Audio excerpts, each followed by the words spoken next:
Hey everyone, welcome back. Today we're doing a deep dive just for you into the book of Philemon. Sounds intriguing. It is. Don't let the size fool ya. It's short, but man, it's powerful. Hmm. We're talking runaway slaves, bold requests, and basically an early look at how Christianity challenged Roman society, like at its core. They're always up for a challenge, Yeah. especially one that tackles these complex themes. Mm. Where do we even begin? Well, let's set the scene first. Okay. So, picture this. It's roughly 60 to 62 AD. Paul, he's under house arrest in Rome. Yes. Probably for his teachings, right? I mean, Well- they were pretty disruptive for the time. Right. And he writes this letter to a guy named Philemon, a wealthy Christian living in Colossae. Now, here's where things get interesting. Okay, I'm listening. Philemon, he's a slave owner.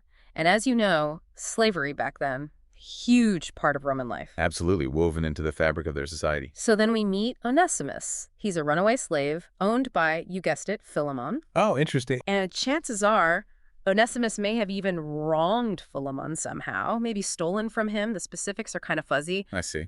But his name, Onesimus, means useful in Greek. Oh, wow. The irony. Right. And that irony definitely isn't lost as we see how his usefulness takes on a whole new meaning, you know? Yeah. So how does this runaway slave end up meeting Paul, of all people? Well, that's the thing. Onesimus, he's on the run, ends up meeting Paul in Rome. And through Paul, Onesimus converts to Christianity. Quite a transformation. Huge transformation. And he doesn't just convert, he starts working with Paul, helping him in his ministry. That's the story. It is. But here's where Paul makes a bold move, a really bold move. He decides to send Onesimus back to Philemon. Back to the slave owner. Yeah, but there's a huge but here. I bet there is. He asks Philemon to receive Onesimus back, not as a slave, but as a brother in Christ. Wow. He's directly challenging the entire social structure. I know. What do you think was going through Paul's mind here?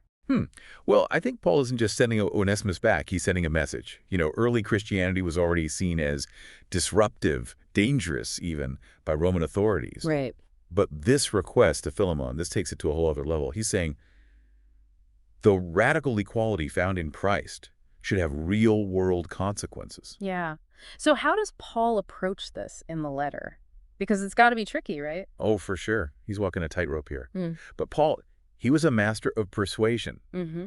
Instead of commanding or demanding, he uses incredibly gentle, persuasive language, appealing to Philemon's love for him, their shared faith. Oh, I see. He even calls Onesimus my son, my very heart. I can see how that would help. But do you think maybe, just maybe, Paul's using his relationship with Philemon to manipulate him? Or was this pure, genuine affection for Onesimus?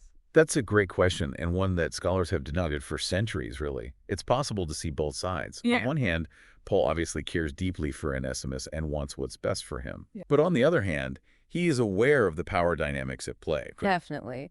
That does make me wonder then. Could Paul's request, even if it's gentle, still be kind of perpetuating this imbalance of power? Because Philemon still holds all the cards. Legally, socially. It's the tension at the heart of Philemon. Yeah. Paul is pushing for this huge shift in perspective, but he's doing it within the constraints of a very real power structure. And it's a tension we still deal with today. Oh, absolutely. So let's look at some specifics in the letter. How does Paul navigate all this? Okay, so you mentioned the gentle language. Mm-hmm.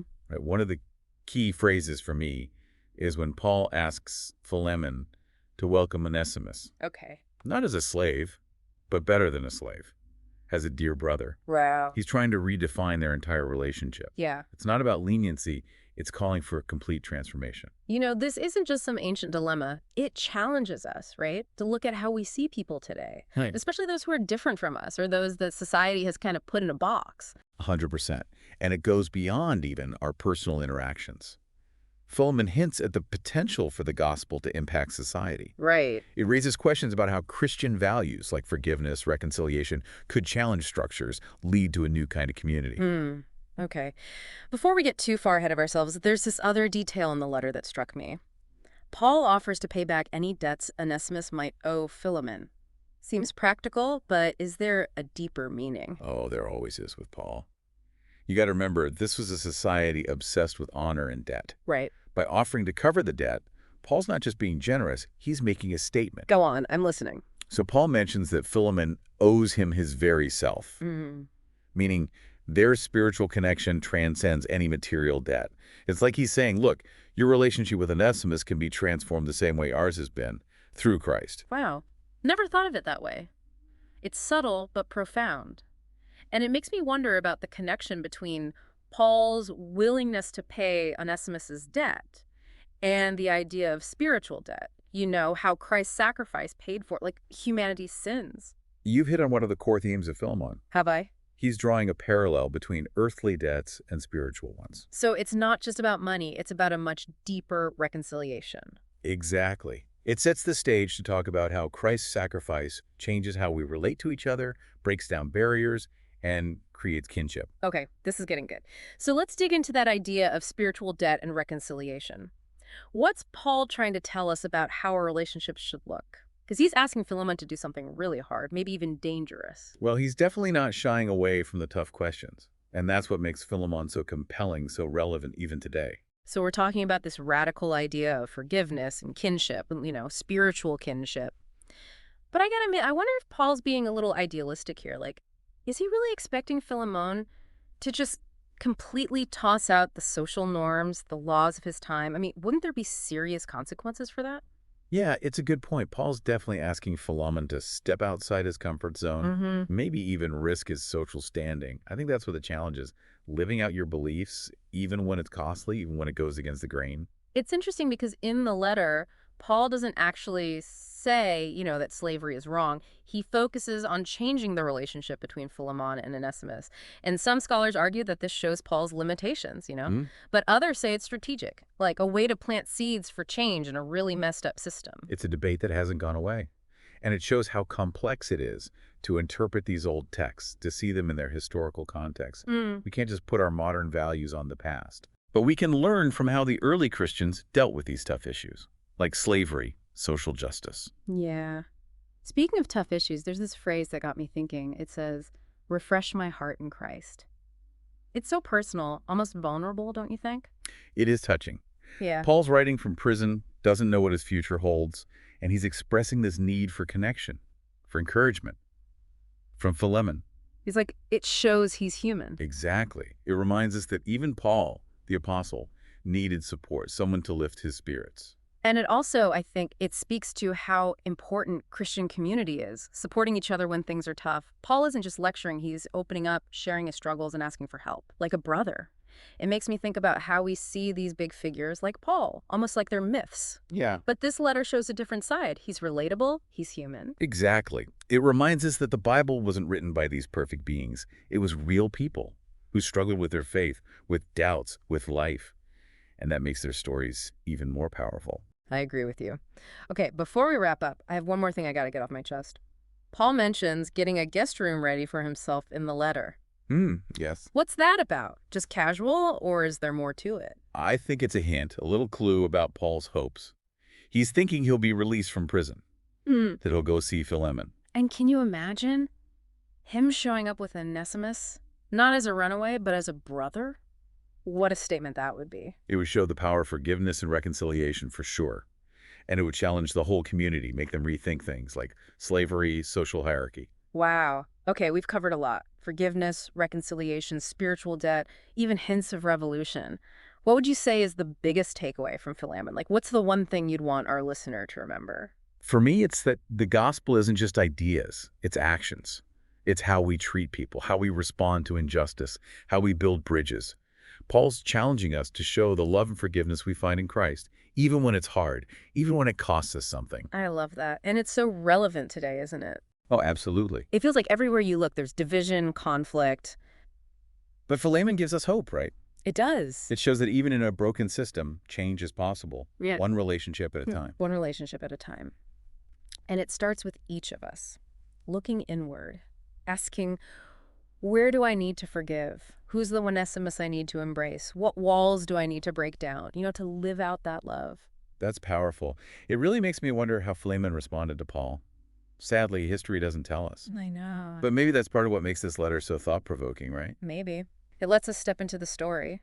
Imagine ourselves as Philemon facing this tough request. And maybe as we wrestle with it, we discover something about ourselves, about how forgiveness can change not just our relationships, but who we are as followers of Christ. That's beautiful. So we've talked about Philemon in the Roman world, but if Paul were writing today, who do you think would be the Onesimus he'd ask us to embrace? That's a question worth thinking about.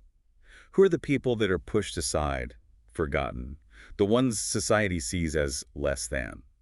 Who are the people we struggle to see as equals, as deserving of our love, our respect? It's a challenge to look beyond what's comfortable, to see everyone as made in God's image, no matter their background, their beliefs, their place in society. It's a challenge, but it's also a calling. To live out the gospel's message of acceptance, to build a world where everyone is seen, heard, and valued. This has given me a lot to think about. I hope our listeners feel the same. But before we go, one last thought.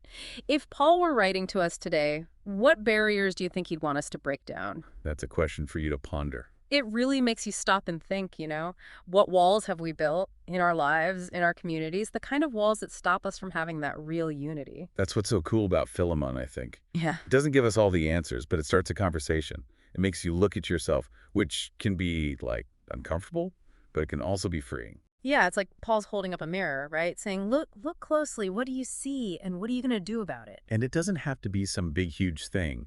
Sometimes the biggest changes come from those quiet one-on-one moments, like what Paul wants Philemon to have with Onesimus. It's a reminder that change starts with us, with how we treat each other, the things we assume, the risks we're willing to take for love, for unity. Yeah, exactly. We can get so caught up in these big theological ideas that we forget what it really means to follow Christ. Philemon brings it back down to earth. It's about relationships, real people. It's about that hard, messy, but ultimately hopeful work of reconciliation. This whole deep dive has been so great. It's amazing how much is packed into this little letter. It shows how powerful stories can be, how relevant these old texts still are.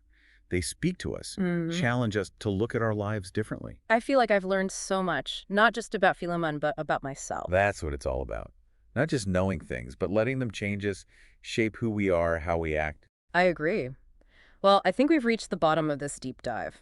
Any last words before we head back up? I just say, keep thinking about the questions that Philemon brings up. Who are the Onesimus people in your life? What are the barriers you need to break down? You might be surprised by the answers. That's a great thought to leave with everyone. Thanks for joining us on this deep dive into Philemon. Until next time, happy exploring.